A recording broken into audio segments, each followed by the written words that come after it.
നമസ്കാരം. ഫ്യൂച്ചർ എന്ന് പറയുന്നത് ഇലക്ട്രിക് ആണ് എന്ന വസ്തുത നിലനിൽക്കുന്ന സമയത്ത് തന്നെ മാരുതി സുസുക്കിയും ഹ്യുണ്ടായിയും അതുമാത്രമല്ല കിയ ഇങ്ങനെയുള്ള വാഹന നിർമ്മാതാക്കളെല്ലാം ഹൈബ്രിഡ് വാഹനങ്ങളിലേക്കാണ് പോകുന്നത്. ഇന്നത്തെ ബ്ലോഗിലൂടെ നമ്മൾ ഡിസ്കസ് ചെയ്യാൻ പോകുന്നത് മിഡ് സൈസ് SUVയിലെ കിങ്, അതായത് സെഗ്മെൻറ്റിലെ ദ ബെസ്റ്റ് സെല്ലർ കാറായിട്ടുള്ള ക്രെറ്റയുടെ തേർഡ് ജനറേഷൻ വരാൻ പോവുകയാണ്. ക്രെറ്റ ഇലക്ട്രിക് ഓൾറെഡി ഇന്ത്യൻ മാർക്കറ്റിലുണ്ട്. അതുമാത്രമല്ല തേർഡ് ജനറേഷൻ വാഹനം 2027 ഇന്ത്യൻ മാർക്കറ്റിലേക്ക് വരാൻ പോവുകയാണ്. SX3 എന്ന് പറയുന്ന കോഡ് നെയിമിൽ ഇറങ്ങുന്ന ഈ ഒരു വാഹനത്തിൽ എന്തൊക്കെ പ്രത്യേകതയാണ് എന്നുള്ളതാണ് ഇന്നത്തെ ബ്ലോഗിലൂടെ നമ്മൾ ഡിസ്കസ് ചെയ്യാൻ പോകുന്നത്. എഞ്ചിൻ ബേയുടെ മറ്റൊരു ബ്ലോഗിലേക്ക് ഏവർക്കും ഹാർദമായ സ്വാഗതം. നമ്മുടെ ബ്ലോഗും നമ്മുടെ ചെറിയ ചെറിയ കോണ്ടന്റുകളൊക്കെ നിങ്ങൾക്ക് ഉപകാരപ്രദമാകുന്നുണ്ടെങ്കിൽ തീർച്ചയായിട്ടും നമ്മുടെ ചാനൽ ഒന്ന് സപ്പോർട്ട് ചെയ്യുക, സബ്സ്ക്രൈബ് ചെയ്യുക, മാക്സിമം ലൈക്ക് ചെയ്യുക, ഷെയർ ചെയ്യുക, കമൻറ്റ് ചെയ്യുക. ഹൈബ്രിഡ് വാഹനം വരുന്നു എന്നുള്ളതാണ് ഏറ്റവും പ്രധാനപ്പെട്ട ആകർഷണീയമായിട്ടുള്ള ഒരു വസ്തുത എന്ന് പറയുന്നത്. നിലവിൽ ക്രെറ്റയ്ക്ക് 1.5 MPI എഞ്ചിനുണ്ട്. അത് അപ്രോക്സിമേറ്റ്ലി 115 bhpയും 145 Nm ടോർക്കുമാണ് പ്രദാനം ചെയ്യുന്നത്. അത് മാത്രമല്ല N-ലൈൻ എന്ന് പറയുന്ന പെർഫോമൻസ് ഓറിയൻറ്റഡ് ആയിട്ടുള്ള വേർഷനിൽ 1.5 ഡയറക്റ്റ് ഇഞ്ചക്ഷൻ ടർബോ പെട്രോളും വരുന്നുണ്ട്. അതിൻ്റെ ഒരു പവർ നമ്മൾ നോക്കുകയാണെന്നുണ്ടെങ്കിൽ 160 bhpയോളം അത് ജനറേറ്റ് ചെയ്യുന്നുണ്ട്. പിന്നെ അത് മാത്രമല്ല 1.5 ഡീസൽ എഞ്ചിനുണ്ട്, 116 bhp പവർ നൽകുന്ന.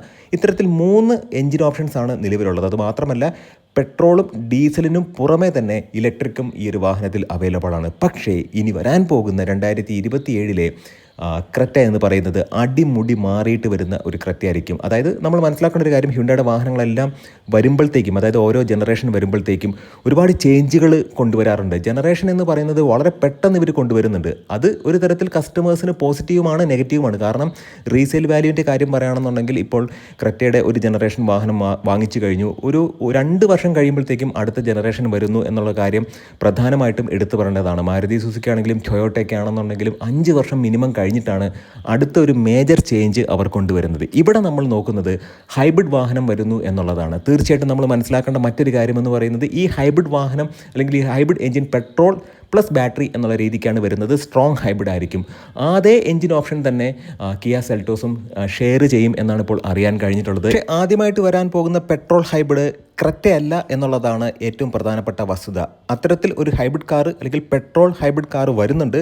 ആ കാർ പ്ലേസ് ചെയ്യുന്നത് ആൽക്കസാറിനും ട്യൂസോണിനും ഇടയ്ക്കാണ്. അതിനുശേഷമാണ് 2027 ക്രെറ്റയുടെ ഹൈബ്രിഡ് വാഹനം വരുന്നത്. തീർച്ചയായിട്ടും മാരുതി സുസുക്കിയുടെ ഗ്രാൻഡ് വിറ്റാര വളരെ നല്ല റെസ്പോൺസ് മാർക്കറ്റിൽ ഉണ്ടാക്കുന്നുണ്ട്. പ്രധാനമായിട്ടും ഇപ്പോൾ ഹൈബ്രിഡ് കാറുകളിലേക്ക് ആളുകൾ പോകാനുള്ള പ്രധാനപ്പെട്ട കാരണമെന്ന് പറയുന്നത് ഇലക്ട്രിക് കാറുകളുടെ റിലയബിലിറ്റി സംബന്ധമായിട്ടുള്ള ഇഷ്യൂസ് കൊണ്ടാണ്. പക്ഷേ പ്രൈസ് നോക്കുമ്പോഴത്തേക്കും വലിയ ഡിഫറൻസ് ഇല്ലാതെ വരുന്ന ഒരു സാഹചര്യത്തിൽ ഇലക്ട്രിക് കാറുകളിലേക്കാണ് ആളുകൾ കൂടുതൽ പോകുന്നത്. അതുകൊണ്ട് തന്നെയാണ് മാരുതി സുസുക്കിയുടെ ഗ്രാൻഡ് വിറ്റാരയുടെ ഹൈബ്രിഡ് വേർഷനൊക്കെ ഒരുപാട് ഓഫേഴ്സ് ഇപ്പോൾ വരുന്നുണ്ട്.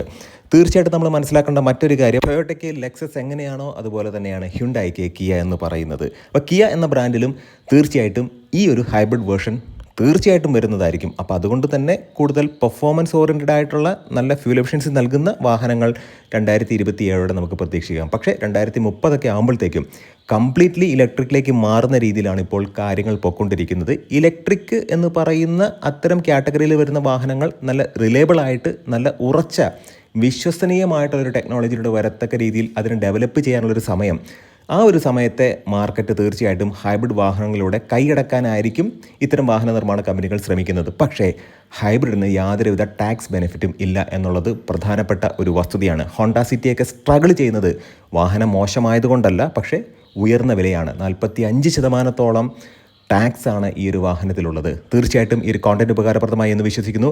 SX3 എന്ന പേരിൽ കോഡ് നെയിമിൽ ക്രെറ്റ ഓൾറെഡി ടെസ്റ്റ് ഡ്രൈവിന് തയ്യാറായിക്കൊണ്ടിരിക്കുകയാണ്. 2026 കൂടി മൂടിപ്പൊതിഞ്ഞ മ്യൂൾ അല്ലെങ്കിൽ ക്യാമോഫ്ലാജ് ചെയ്തിട്ടുള്ള രീതിയിലുള്ള ക്രെറ്റ വാഹനങ്ങൾ, ഹൈബ്രിഡ് വേർഷൻ വാഹനങ്ങൾ ഇന്ത്യൻ മാർക്കറ്റിലേക്ക് വരും. ഒരുപാട് ഫീച്ചേഴ്സ് ഈ ഒരു വാഹനത്തിലേക്ക് വരും. ഏറ്റവും പ്രധാനപ്പെട്ട കാര്യമെന്ന് പറയുന്നത് അഡാസിൻ്റെ വിവിധ തലങ്ങളിലേക്ക് ഈ ഒരു വാഹനത്തെ കൊണ്ടുപോകും എന്നാണ് ഇപ്പോൾ അറിയാൻ കഴിഞ്ഞിട്ടുള്ളത്. നല്ല നല്ല വ്ളോഗ്സ് ഉണ്ടെങ്കിൽ വീണ്ടും കാണാം. ഇത് ഇനീഷ്യൽ സ്റ്റേജിലുള്ള ഒരു ഇൻഫർമേഷനായിട്ട് മാത്രം എടുക്കുക. നിങ്ങളുടെ സ്നേഹത്തിനും സപ്പോർട്ടിനും ഒരിക്കൽ കൂടെ നന്ദി. നമസ്കാരം.